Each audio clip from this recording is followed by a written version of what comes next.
Shalom, selamat pagi saudara-saudara yang Tuhan kasihi. Pada pagi hari ini, kita akan belajar firman Tuhan. Namun sebelum kita memulai renungan pagi ini, mari terlebih dahulu kita berdoa.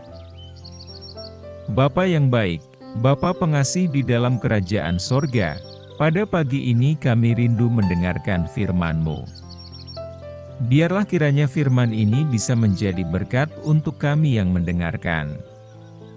Berkati kami dalam aktivitas kami hari ini, kiranya Tuhan Yesus beserta dengan kami.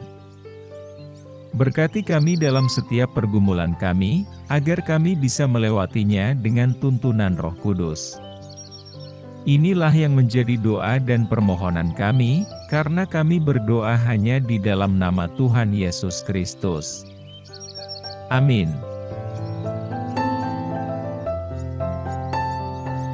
Saudaraku, sebelum kita mendengarkan firman Tuhan pada pagi hari ini, pastikan saudara subscribe channel ini terlebih dahulu, dan bila saudara memiliki permohonan doa, saudara bisa mengisi di kolom komentar yang sudah tersedia.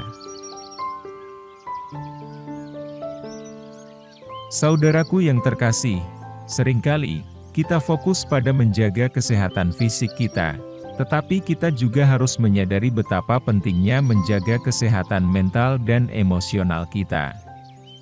Dalam perjalanan hidup ini, kita dihadapkan pada berbagai tekanan, kekhawatiran, dan cobaan yang dapat memberatkan pikiran dan hati kita.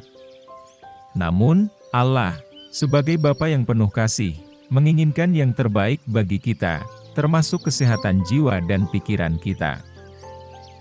Saudaraku, sebelum lebih lanjut, mari kita terlebih dahulu membaca ayat renungan kita pada pagi ini, yang tertulis dalam 1 Tesalonika 5 ayat 23. Demikian firman Tuhan. Semoga Allah damai sejahtera menguduskan kamu seluruhnya, dan semoga roh, jiwa dan tubuhmu terpelihara sempurna dengan tak bercacat pada kedatangan Yesus Kristus, Tuhan kita. Saudaraku, kesehatan mental dan emosional adalah bagian penting dari kehidupan kita sebagai orang percaya. Terkadang, dalam kesibukan dan tekanan hidup sehari-hari, kita mungkin terfokus pada aspek fisik dan material, tetapi tidak boleh mengabaikan kesehatan jiwa dan pikiran kita. Allah sebagai pencipta kita, menginginkan agar kita hidup seutuhnya, termasuk dalam kesehatan mental dan emosional. Yang pertama, Allah mengasihi kita sepenuhnya. Seperti yang dikatakan dalam Mazmur 34 ayat 18, Tuhan dekat kepada orang-orang yang patah hati, dan Ia menyelamatkan orang-orang yang hancur semangat. Saudaraku, Allah adalah Allah yang penuh kasih dan perhatian. Ia tidak hanya memperhatikan kesehatan fisik kita, tetapi juga hati, pikiran, dan perasaan kita. Saat kita merasa terluka, gelisah, atau takut, Allah ada di dekat kita untuk menenangkan dan menyembuhkan hati kita. Marilah kita membuka hati dan pikiran kita baginya, karena Ia peduli pada setiap aspek hidup kita. Yang kedua, firman Allah sebagai bimbingan hidup. Dalam Filipi 4 ayat 8, kita ditegaskan untuk memfokuskan pikiran kita pada hal-hal yang benar, mulia, adil, bersih, mengagumkan, dan patut dipuji. Firman Allah adalah petunjuk yang sempurna untuk membimbing kita dalam hidup yang sehat secara mental dan emosional. Ketika kita mengisi pikiran kita dengan firman-Nya, kita membiarkan pikiran kita disucikan dari kekhawatiran dan kegelisahan yang tidak perlu. Allah memberikan hikmat dan kebijaksanaan melalui firman-Nya, sehingga kita dapat menghadapi tantangan hidup dengan penuh ketenangan. Yang ketiga, doa sebagai penghiburan dan kekuatan. Ketika kita merasa lemah dan terpuruk secara emosional, doa adalah sarana untuk berbicara dengan Bapa kita yang penuh kasih. Allah mendengar doa kita dan memberikan penghiburan dan kekuatan dalam setiap situasi. Ketika kita menyampaikan isi hati kepadanya, Ia memberikan kedamaian yang melampaui segala pengertian. Jangan ragu untuk berdoa, karena doa adalah saluran langsung untuk berkomunikasi dengan Sang Pencipta dan Penolong. Saudaraku, dalam menghadapi perjalanan hidup yang penuh tantangan, marilah kita menyadari betapa pentingnya menjaga kesehatan mental dan emosional kita. Biarkan Allah menjadi sumber kekuatan, penghiburan, dan ketenangan dalam hidup kita. Cari kedamaian dalam firman-Nya dan datang kepadanya dalam doa.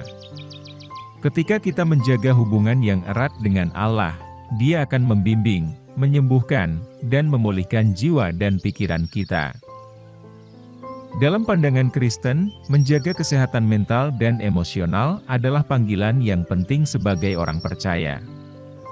Allah sebagai pencipta kita, mengasihi kita secara menyeluruh, termasuk aspek jiwa dan pikiran kita. Melalui firman-Nya, doa, dan hubungan erat dengannya, kita dapat menemukan kekuatan, penghiburan, dan damai yang diperlukan untuk menghadapi tantangan hidup. Saudaraku, dalam menjaga kesehatan mental dan emosional, marilah kita terus mengandalkan Allah sebagai sumber kekuatan, mengisi pikiran kita dengan firman-Nya, dan menjaga komunikasi yang erat dengannya melalui doa. Dengan demikian, kita akan mengalami damai-Nya yang membimbing kita melalui setiap aspek kehidupan, dan kita dapat menjadi saksi cintanya dalam dunia yang penuh tantangan ini. Semoga Allah memberkati dan melindungi kita semua dalam perjalanan hidup ini. Amin. Saudaraku, sebelum mengakhiri renungan pada pagi ini, mari kita kembali bersatu di dalam doa. Bapa yang baik, terima kasih atas kasih-Mu yang tak pernah berubah. Engkau mengasihi kami sepenuhnya, termasuk hati dan pikiran kami. Kami akui bahwa terkadang kami lupa untuk menjaga kesehatan mental dan emosional kami dan terlalu banyak memikirkan masalah dan kekhawatiran dunia ini. Tunjukkanlah kami untuk selalu mencari kedamaian dalam hadirat-Mu dan mengisi pikiran kami dengan hal-hal yang benar dan mulia. Ya Tuhan, bimbinglah kami melalui setiap perjalanan hidup kami, dan berikan kekuatan untuk menjaga kesehatan mental dan emosional kami. Inilah doa dan permohonan kami, ampuni kami dari dosa dan pelanggaran kami, agar kami layak menerima berkat-Mu. Di dalam nama Yesus kami sudah berdoa dan mengucap syukur. Amin.